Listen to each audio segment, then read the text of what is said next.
ভোর ৪টা থেকে না খুব ভালোভাবে বৃষ্টি শুরু হয়ে গেছিল। আর তার কারণে ও বাইকটা বের করতে একটুখানি অসুবিধে হচ্ছে। কারণ না প্রচণ্ড পরিমাণে কাদা হয়ে গেছে। তো এখন ভাবছে যে বাইকটা যদি আগে থেকে বাইরে বের করে রাখতো তাহলে হয়তো ভালো হতো। আসলে আমিও বুঝতে পারিনি। আমি হয়তো ভেবেছিলাম যে আজকে ও হয়তো না গেলেও হবে। কিন্তু ট্রেনিং চলছে সেটা আমার মাথা থেকে বেরিয়ে গেছে। ঝড়-ঝাপটা যাই হোক না কেন ওকে তো ট্রেনিংয়ের জন্য বেরোতেই হবে। যাই হোক আমার শাশুড়ি ঘুম থেকে সকালবেলা উঠে শুধুমাত্র ওকে না ১ গ্লাস শরবত করে দিয়েছে। আমার শাশুড়ি ভেবেছে শুধুমাত্র ১ গ্লাস শরবত খেয়ে হচ্ছে ও বেরিয়ে যাবে। ওনার ছেলে যে একটা বাইরে যাচ্ছে, সকালবেলা কিছু যে একটা বানাবে সেটা আমার আজকে এত বছর বিয়ে হয়েছে আমি কখনোই দেখিনি। সে আজকে ট্রেনিংয়ের কথা তো দূরেই থাক। যাই হোক শ্বশুরমশাই না ওখানে হচ্ছে তোমার সকালবেলা মন্দির ধুয়ে, ওটা প্রত্যেকদিন আমার শ্বশুরমশাইয়ের দায়িত্বেই থাকে। মানে উনি আমার আসার অনেক বছর আগে থেকে, তোমাদের দাদাভাই যখন ছোট ছিল বলতে পারো, উনি সকালবেলা ঘুম থেকে উঠে মন্দির ধুয়ে পরিষ্কার করে। তো যাই হোক আমি ওখানে ডাক দিলাম যে একটুখানি এসে বাইকটা বের করে দিয়ে যাও। আসলে আমার শ্বশুরমশাই আর তোমাদের দাদাভাইয়ের ঠিক ভাবটা কেমন জানো তো? ওই ভাসুর ঠাকুর আর বৌমার মতন। মানে ওনাদের খুব একটা কথা হয় না।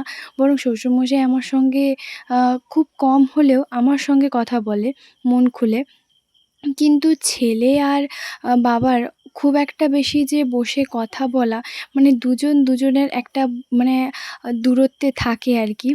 তো যাই হোক এদিকে দেখো আসার পরে শ্বশুরমশাই কিন্তু বাইক থেকে ভালো করে একটা কঞ্চি দিয়ে হচ্ছে তোমার কাদাগুলো বের করছে। কারণ না বাইকটা চালাতে পারবে না। কিন্তু আজকে তোমাদের দাদাভাই একটা জিনিস খুব ভালো করে লক্ষ্য করেছে যে আমি যেমন ওর সকালবেলা সমস্ত কিছু কাজবাজ হাতের কাছে বের করে দিই বা ওকে খাইয়ে হচ্ছে তোমার পাঠাই, তেমনি আমার মাও কিন্তু ঠিক তাই করে। আর ওনার মা যে আজকে ওনার সঙ্গে ব্যবহারটা করেছে এটা তোমাদের দাদাভাই খুব ভালো করেই বুঝতে পারছে। কালকে বিকেলবেলা থেকে রাত পর্যন্ত শাশুড়িকে সমস্ত কিছু কথা বলার পরও যদি কিছু বুঝতে না পারে, যেটা আজকে সকালবেলা উনি নাটকটা করলেন, আমি সত্যি ভীষণ পরিমাণে হাসি পেয়েছে। আমি এমনকি এটাও বললাম যে কালকে তাহলে তোমাকে যে এত কথা বললাম যে ও একটা অফিসে বেরোয়, ওর কত কিছু কাজ বা ওর হাতে হাতে সমস্ত কিছু দেওয়া, ও কি খেয়ে যাবে, এগুলো মাও করে তেমনি আমিও করি। তো আমি তো ওখানে থাকলে ওখানে করেছি। তবে বাবার বাড়িতে যে কয়েকটা দিন ছিলাম সেখানে তোমরা দেখেইছো প্রত্যেকদিন কিন্তু মা সমস্ত কিছু করতো। তো যাই হোক আজকে যখন আমি বলি তো ও মুড়ি খেয়ে কি যাবে? তখন বলে মুড়ি খেয়ে যাবে? মুড়ি খাওয়ার জন্য কি করব? এক্ষুনি কি তাহলে আলু ভাজবো না কিছু করব? তবে ওই সময়টা তোমাদের দাদাভাই অলরেডি বেরিয়ে পড়েছে। তো আমি তখন মুখের ওপর বলি, "তাহলে কালকে তোমাকে বিকেলবেলা থেকে রাত পর্যন্ত ওর যে টাইম টেবিল, ওর যে সমস্ত কিছু, তাহলে তোমাকে কি বললাম?" "না আমি শুনিনি, কথাটা খেয়াল করিনি।" আসলে উনি খেয়াল করবেন কি করে? উনি সবসময় না অন্য বেখেয়ালেই থাকেন। তখন কিন্তু তোমাদের দাদাভাই হেসেই বলে, "আজকে আমি কিছুই সেরকম খেয়ে যাব না। শুধু ১ গ্লাস শরবত খেয়েই যাচ্ছি। আমি বালিচোখে হচ্ছে তোমার কিছু একটা টিফিন করে নেব।" তবে জানো, একটা কথা সত্যি কথা, আমার শাশুড়ি কিন্তু প্রত্যেকদিন ৪টা বা ৪:৩০ র মধ্যে কিন্তু ঘুম থেকে ওঠে। কিন্তু কখনো আজ পর্যন্ত আমার চোখে দেখা উনি আমরা এসছি কখনোই কোনো কিছু না বানায় না। সকালবেলা যাই হোক কোনো কিছু খাবার-দাবার হোক কিছুই বানায় না। তবে অন্য যখন আত্মীয়রা আসে তখন দেখি ওনার রাতে ঠিকঠাক ঘুম ধরে কিনা ঠিক নেই, যে কালকে কখন সমস্ত কিছু সকালবেলা করব, দুপুরবেলা কী আয়োজন হবে, তার পরের দিন রাতে কী আয়োজন হবে, সেগুলো উনি খুব ভালো করেই বুঝতে পারেন বা উনি করেনও। কিন্তু আমি আজ পর্যন্ত কখনোই দেখিনি যে আমাদের জন্য সকালবেলা কিছু একটা বানিয়েছে। প্রত্যেকবার যখনই আসি তোমাদের দাদাভাই বাজার থেকে কিন্তু চপ, বেগুনি এগুলোই নিয়ে আসে। যেহেতু আমাদের গ্রামের এদিকে না খুব একটা সকালে রুটি বা অন্য কিছু ব্রেকফাস্ট করে না। প্রত্যেকদিন কিন্তু সবাই বিশেষ করে বেশিরভাগ জন কি ওই মুড়িটাই খায়। তো যাই হোক ও বেরিয়ে যাওয়ার পর আমি ভেবেছিলাম একটুখানি ঘুমোবো। তারপরে আমি আর ঘুমোইনি। কারণ এটা শ্বশুরবাড়ি, এটা বাবার বাড়ি নয়। তো যাই হোক তারপর না আমার দীর্ঘ ৩ থেকে ৩.৫ বছরের জিনিসপত্রগুলো আজকে এইভাবে আমি যে দেখবো আমি কখনো ভাবতে পারিনি। জানো আমার যখন ১ম বিয়ে হয়েছিল বরের সঙ্গে, নতুন হচ্ছে তোমার দিল্লিতে নতুন সংসারে যাই, সংসারের A to Z সমস্ত কিছু জিনিস এক, এক করে কেনা। তোমাদের দাদাভাইও না প্রচুর জিনিস কিনেছিল একটা সংসারের জন্য। তবে সেই জিনিসগুলো এখানে আমরা যখন ট্রান্সফার হয়, এখানে যখন আমরা আসি, ওখান থেকে সমস্ত জিনিসপত্র A to Z আমরা কিন্তু নিয়ে এসেছিলাম। তবে সেইভাবে না পেটি করে তোমার এই যে দেখো রাখা ছিল। আজকে ৩-৩.৫ বছর সেরকম খুব একটা ব্যবহার হয়নি। কারণ বাড়িতেও অগাধ জিনিস আছে। আমার বিয়েতেও A to Z সমস্ত কিছু জিনিসপত্র দিয়েছে। তো সেরকম জিনিসপত্র আর এগুলো ব্যবহার করা হয়নি। আমি না ভেবেছিলাম যে হয়তো আমার নতুন একটা সংসার হবে, আবারও সংসারটাকে সুন্দর করে গোছাবো। তার জন্য প্রচুর জিনিস মেলা থেকেও কিনেছিলাম এখানে আসার পর। সেই সমস্ত জিনিস বিশেষ করে কেটে ইঁদুর তোমার তছনছ করে দিয়েছে। তার সঙ্গে ইলেকট্রিকের তো প্রচুর তোমার জিনিস ছিল। তো সেগুলো সমস্তটাই তার কেটে একদম যাচ্ছাতে অবস্থা করে দিয়েছে। মানে আমি না দেখে রীতিমতন এতটা পরিমাণে কষ্ট পাচ্ছি কি আর বলবো। অর্ধেকের বেশি জিনিস আমি বের করেছিলাম। তারপর সমস্ত কিছু একটুখানি বের করে গুছিয়ে তোমার রাখলাম। আমার না রীতিমতন কান্না বেরিয়ে পড়েছে। এত ভারী, ভারী জিনিসগুলো আমি বয়ে তোমার ওখানে বের করছি, গোছাচ্ছি।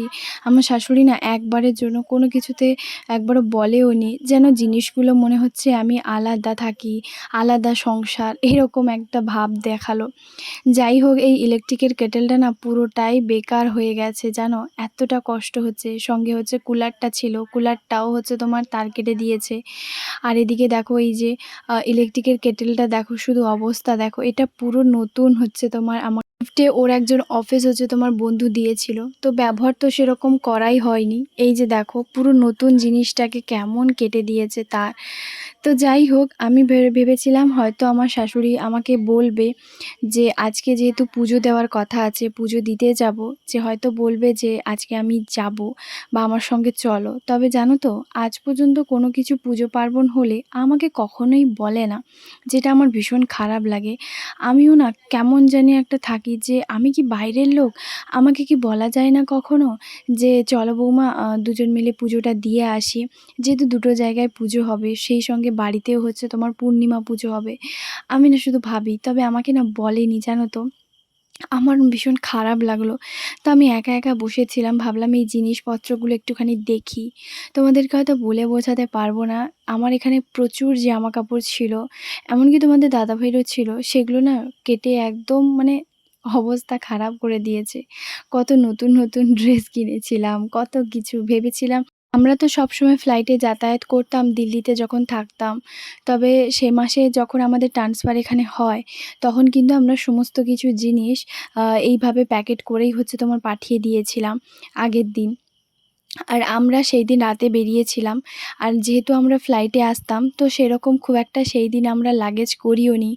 যদি আমরা লাগেজে জামাকাপড়গুলো বেশি রাখতাম না, তাহলে হয়তো ওই জিনিসপত্রগুলো আমাদের বেশি জামাকাপড়গুলো থেকে যেত ভালো। তো এই যে দেখো এদিকে শাশুড়ি দেখছি বের করে রেখেছে সবটাই। তবে একটা কথা বলি, কাল বিকেলবেলা থেকে রাত পর্যন্ত ঘুমোতে যাওয়ার আগে আমার শাশুড়ি বীভৎস রকম কথাবার্তা, বহু কথাবার্তা যেগুলো বলছিল যে কাল ভোরবেলা থেকে আমাকে মন্দিরে যেতে হবে, মন্দিরে পুজো দিয়ে আসতে হবে, ডালা দিয়ে আসতে হবে, মানে নানাবিধ কথা। তো তোমাদের দাদাভাই বলছে, "তুমি এত চিৎকার করছো কেন? এত মানে অস্থির বা পুজো দেওয়ার জন্য নয়, মানে আমাদের এখানে কেউ যদি আগে চলে যায়, পরে চলে যায়, কম্পিটিশন, মানে ওদের যে কেমন মনোভাব আমি সত্যিই বুঝে উঠতে পারি না।" আর এখন দেখো 9:30 বাজতে চললো, এখনও পর্যন্ত ডালাভোগ কিন্তু ঠাকুরের কাছে পৌঁছোয়নি। আমার না বিষয়গুলো ভীষণ খারাপ লাগে। মানে কোনো কিছু জিনিস না শান্তি করে কখনোই হয় না, অশান্তিতেই হয় সমস্ত জিনিসটাই। সেটা আমার শাশুড়ির বিশেষ করে। মানে উনি না কোনো কিছুতে স্থির থাকেন না, অস্থির। আর কেমন যেন প্রকৃতির মানুষ, আমি সেটা তোমাদেরকে বলে বোঝাতে পারবো না। সামান্য বিষয়, ছোট্ট, ছোট বিষয়কে এত বড় করে তোলে, সেটা বলে বোঝানো যাবে না। তো যাই হোক, উনি কিন্তু একজনের বাড়ি থেকে লেবু নিয়ে এসেছে।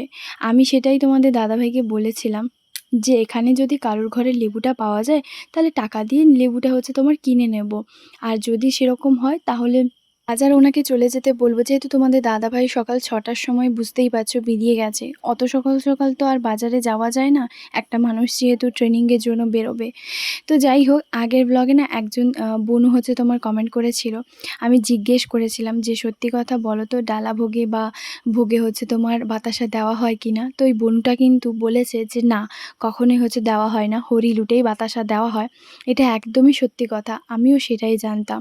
তো যাই হোক, এখানে দেখো আমিও স্নান ধান করে বেরিয়ে এসেছি। এসে যখন দেখি এই ফুচকাগুলো না আমার সঙ্গে দেখা করতে আসে।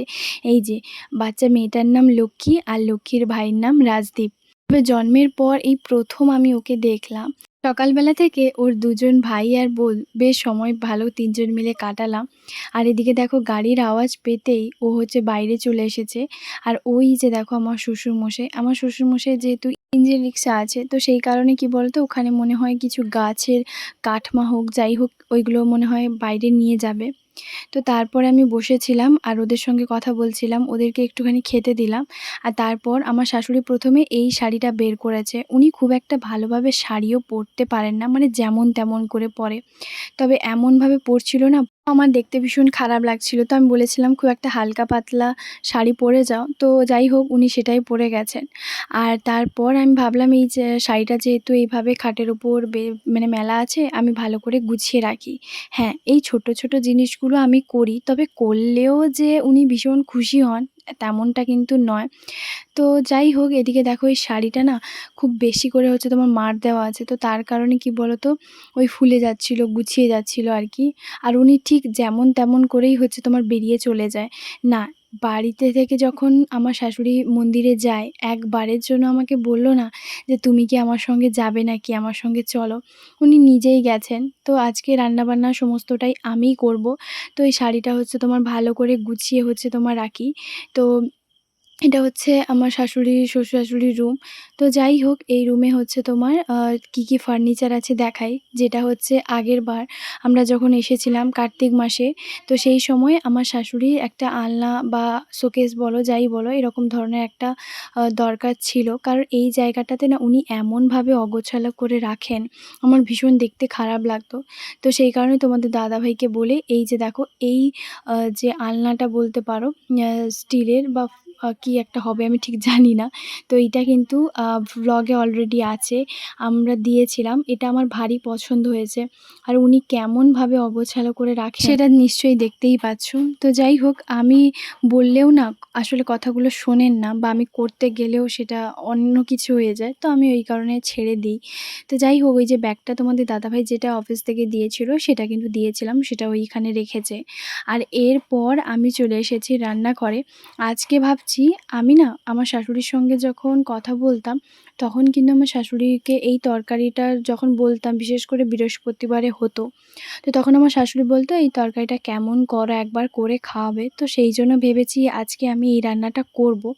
তো যা যা সবজি ছিল, মানে কালকে তোমাদের দাদাভাই যেগুলো নিয়ে এসেছিল সেগুলো সমস্ত কিছু কেটেছি। আর কেটে হচ্ছে তোমার ভালো করে এখন সবজিটা ধুয়ে নিয়েছি। যেহেতু শাশুড়ি গেছে হচ্ছে তোমার পুজো দিতে, তো আমি রান্নাঘরে এসে সমস্তটা রান্নাবান্না করব। রান্না করব বলতে পারো ৩ টে তরকারি করব, যেহেতু এই তরকারিটা মাখা মাখা থাকবে। আজকে তো পেঁয়াজ রসুন কোনো কিছুই দেব না। আর একটা ভাজাভুজি করব আর সঙ্গে একটুখানি চাটনি করব। আর আম তো আছেই। তো যাই হোক, ওইগুলো ভালো করে ধুচ্ছিলাম। তবে একটা কথা কি জানো, ওই সময়কার ভিডিও আমার বানানো হয়নি। আমি ১ম এ হচ্ছে এই রান্নাটা করেছিলাম। আমার শ্বশুরবাড়িতে না আমার শ্বশুরমশাই রান্নার প্রশংসা করে। তো মানে নুন বেশি হোক, কম হোক, যাই হোক, তেল বেশি হোক সেটা বলেন, বা বলে যে হ্যাঁ ভালো হয়েছে কি ঠিক আছে। তবে আমার শাশুড়ির মুখ থেকে রান্না যতই ভালো হোক না কেন, কখনো সেটা মুখ থেকে মুখ ফুটে বলেন না। কিন্তু আ খারাপ হলে উনি খেতে বসলেই অবশ্যই শুরু করে দেয় উনার নানাবিধ কথা, যে উনিই সবটা পারেন। আমার হাতে কোনো রান্না সত্যি বলতে উনার নাকি পোষায় না ঠিক। মানে উনার ভালো লাগে না। তো যাই হোক, মানুষের সবকিছুই কি খারাপ? মানে আমি খারাপ, আমার রান্না খারাপ, আমার কাজবাজ খারাপ, সমস্তটাই খারাপ। তো যাই হোক, এইসব না ভীষণ পরিমাণে কি বলতো কষ্ট লাগে, খারাপ লাগে। মানে এক কথায় বলতে পারো ওনার মুখ থেকে আমার জন্য কোনো কিছু ভালো কিছু কথা বেরোয় না।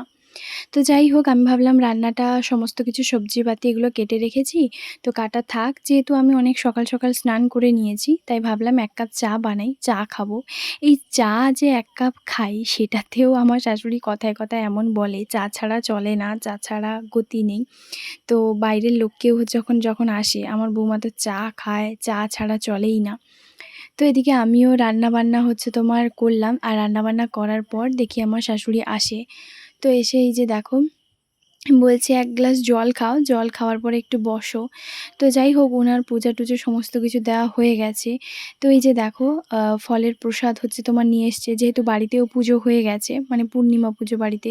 ওইদিন ছিল তোমার ওই গুরু পূর্ণিমা বা যাই হোক কিছু একটা হবে, আমার ঠিক মনে নেই। যেহেতু ভ্লগগুলো একটুখানি পুরনো। আর এদিকে দেখো এটা তোমার ঠাকুর মন্দিরের যে পুজো, বাড়ির যে ঠাকুরঘড়ি মন্দির, সেই মন্দিরে পুজো। আর এখানে ছানার জল আছে, আর এখানে আছে প্রসাদ। তো আমি না কখনো নিজে বেড়ে এই ফল প্রসাদ খাই না। তো আমি বলি, "তোমার যদি দিতে ইচ্ছে হয় তুমি তোমার দাও প্লেটে।" তো সেইজন্য বের করে দিচ্ছে। আর আমি যেহেতু সব ফল খাই না, খুব অল্প করেই তোমার খাই। তো সেইজন্য এই যে দেখো শাশুড়ি কিন্তু বের করে তোমার ফল বেছে তোমার দিচ্ছে। তো দুজন মিলে এখন খাবো। আর শ্বশুরমশাইকে আমি আগেই কিন্তু ফল দিয়ে দিয়েছিলাম। তো উনি ফল খেয়ে বেরিয়ে গেছেন কাজে, আসবে তারপরে দুপুরবেলা। তো আমি ভেবেছি আমাদের গ্রামের যে শীতলা মন্দির আছে, সেই মন্দিরে যে প্রসাদ এখনো পর্যন্ত দেওয়া হয়নি বা পুজো দেওয়া হয়নি। তো আমি ভাবছি যে সেখানে খাওয়া-দাওয়া করার পর বেরিয়ে যাব।